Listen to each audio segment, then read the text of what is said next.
Weather update tayo mga kapatid, tuluyan na pong nakalayo ang bagyong may international name na Nakri o yung dating bagyong Kedan at hindi po yan nakaapekto o wala po yung naging direktang epekto sa ating bansa.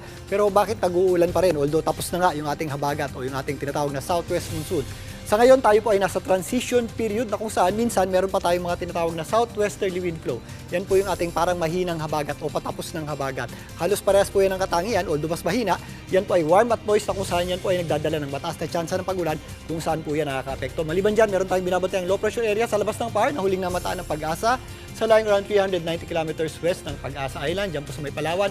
Ito po ay hindi natin nakikita maging isang ganap na bagyo pero yung kanyang trough o extension ay nakaka-apekto dito sa ilang bahagi ng Luzon. Dahil po sa ating southwesterly wind flow, asahan pa rin po natin ang mataas na tsansa ng pagulan at mga posibleng kalat-kalat na pagulan or thunderstorms sa malaking bahagi ng Mindanao, particularly sa Zamboanga Peninsula at Northern Mindanao.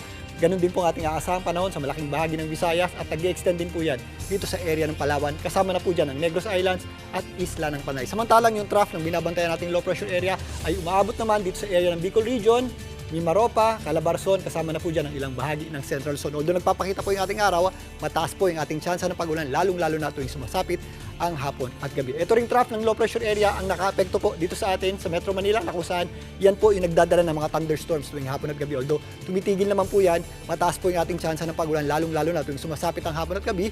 Kaya sa mga may lakad ngayong weekend, magiging maganda naman po ang sikat ng araw sa umaga hanggang tanghali. Pero pagsapit po ng hapon, ugalin pa rin po natin ang pagdadala ng payong dahil magkakaroon po tayo ng mga maulap na panahon at possible din po yung ating mga thunderstorms.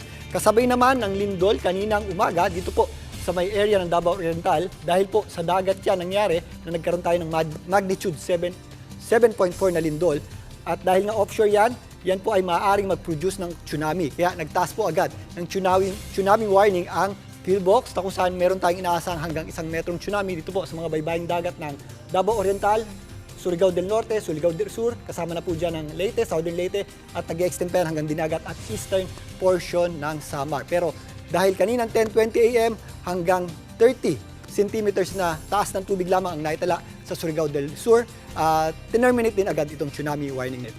At yan muna ang latest sa ating lagay ng panahon. Muli ako po ang inyong weather frontliner, Alvin Pura, na lagi may panahon para sa iyo. Mga kapatid, Julius Babaw po. Para sa komprehensibo at makabuluhang balitaan at talakayan, mag-follow at mag-subscribe na sa social media pages ng News 5.